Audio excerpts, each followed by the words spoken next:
జగన్ హయాంలో జరిగిన liquor scam ఒక అంతర్జాతీయ కుంభకోణమని టీడీపీ ఎమ్మెల్యే చంద్రమోహన్ రెడ్డి అన్నారు.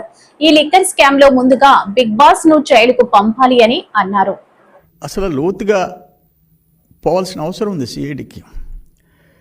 మీరేదో 3,200 కోట్లు అంటున్నారు మీరు, కానీ అన్అఫిషియల్ సేల్స్ మీరు అకౌంట్లోకి తీసుకోవటంలా.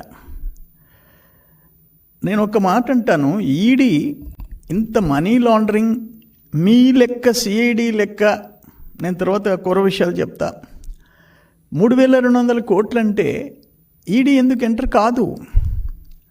అసలు అప్పుడు కూడా 19 to 14, బిట్వీన్ 19 and 14 ఇన్ని వేల, మోర్ దాన్ 1 lakh crores, 1,30,000 కోట్లు ట్రాన్సాక్షన్.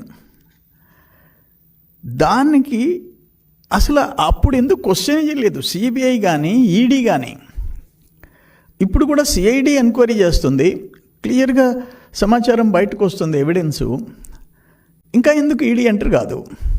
నేనేమంటానంటే, బోఫోర్స్ కుంభకోణం 2089 రాజీవ్ గాంధీని కొంప ముంచేసింది, 60 కోట్లు. బోఫోర్స్ కుంభకోణం ఓన్లీ 60 crores అయిపోయినాడు రాజీవ్ గాంధీ పాపం. 2014 2G స్కామ్, మన్మోహన్ సింగ్ అయిపోయినారు. ఈ 2 స్కామ్స్తో అసలు నేషనల్ పార్టీ గుర్తు, జాతీయ హోదా కోల్పోయే పరిస్థితి కాంగ్రెస్ పార్టీకి వచ్చింది. బట్ అది 60 కోట్లయితే, ఒక దేశంలో ప్రధానిని ప్రజలు మట్టుబెడితే ఇదంతా ఆషామాషి కేసా ఇది? ఆషామాషి కేసా ఇది? అంటే ఇప్పుడు నేను ఒక మాట చెప్తున్నాను, మీరు లెక్కలేసినారు, మధ్యలో కరోనా, ఓన్లీ కరోనా టైంలో 2020 మార్చి 23 నుంచి మే 4 ఓపెన్ చేసేసారు, షాప్స్ క్లోజ్ అయింది, లెస్ దాన్ 2 months.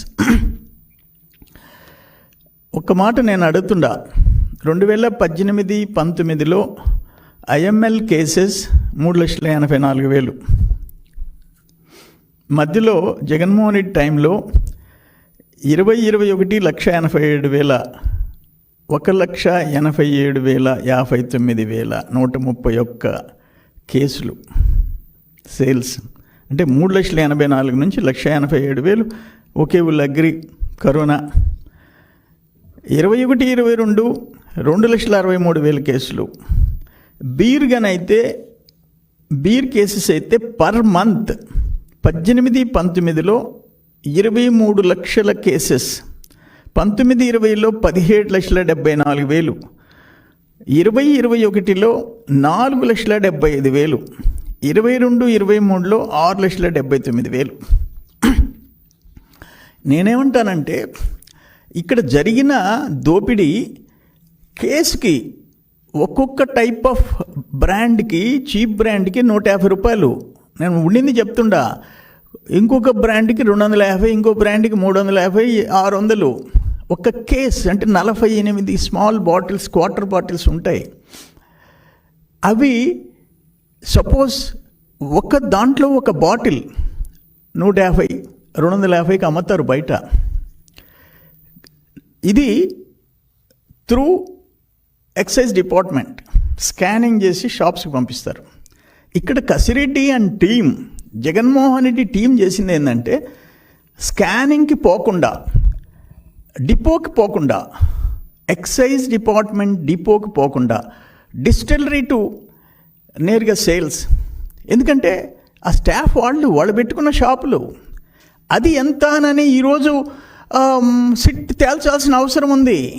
నేను చెప్పిన సేల్స్ అంతకుముందు తెలుగుదేశం టైంకి ఇప్పటికీ మధ్యలో ఎందుకు వచ్చింది ఇది? ఎందుకంటే అన్అఫిషియల్ సేల్స్, డిపోకు పోకుండా నేరుగా అమ్మిన సేల్స్ ఎంత? అందుకని 3,200 కోట్లు కాదు, మోర్ దెన్ 10,000 crores, 10,000 కోట్ల పైన. నేను సజ్జల శ్రీధర్ రెడ్డి ఈరోజు అరెస్ట్ అయినాడని వచ్చింది, ఎస్పీవై ఇండస్ట్రీ నంద్యాల.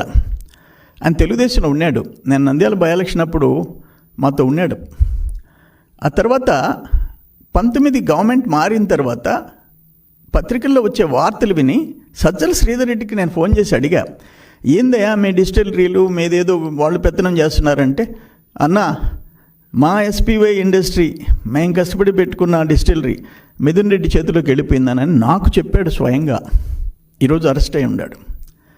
ఇది ఎక్కడన్నా డెమోక్రసీలో నువ్వు డిస్టిలరీ వ్యాపారం చేసేదాన్ని ఆఖరికి మాగుంట శ్రీనివాసులరెడ్డి ఎంపీకి సంబంధించిన మెక్డవల్ డిస్టిలరీ సింగరాయకొండలో మూసుకునే పరిస్థితి వచ్చింది. మెక్డవల్ కంపెనీ మీరు అడిగిన లంచాలు మేము ఇలేమంటే మూసేసేయి, నేషనల్ ఇంటర్నేషనల్ బ్రాండ్స్ మూసేయండి, మేము తయారు చేసి అమ్మండి, అయ్యే తాగి చావండి. డెమోక్రసీ అసలు ప్రజాస్వామ్యం బతికిందా లాస్ట్ 5 years? వైసీపీలో దురదృష్టకరమైన పరిస్థితులు. అందుకే నేను చెప్తుండా, మీ పార్టీ ఇప్పుడు ఎస్జిఎస్ ల్యాబొరేటరీ అది top laboratory, SGS laboratory Chennai, ISI మాకు ఉంది. వాళ్ళు ఏమిచ్చారు టెస్టులలో? ఒక్కొక్క బ్రాండ్ 3 బ్రాండ్లు వాళ్ళు టెస్ట్ చేశారు. Andhra Gold, 9 Seahorse, Silver Stripe whisky. Andhra Gold విస్కీలో టెస్ట్ చేస్తే కనుగొన్న విష రసాయనాలు పైరోగలాల్, ఐసోపులరిక్ యాసిడ్. ఏ బ్రాండ్లో? ఆంధ్ర గోల్డ్ విస్కీలో విషపూరిత రసాయనాలు పైరోగలాల్, ఐసోపులరిక్ యాసిడ్. రెండో బ్రాండ్ సిల్వర్ స్ట్రైప్ విస్కీ, దాంట్లో ఏం కనుగొన్నారు? పైరోగలాల్, ఐసోపులరిక్ acid, diethyl phthalate. SGS laboratory ఇచ్చిన మూడో బ్రాండ్ సీహార్స్ విస్కీ, దాంట్లో పైరోగలాల్, ఐసోపులరిక్ యాసిడ్, డైఇథనాల్ థాలేట్.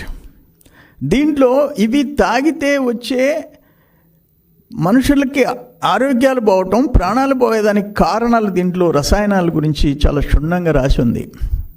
నేను అప్పట్లో 3 సార్లు ప్రెస్ కాన్ఫరెన్స్ పెట్టా.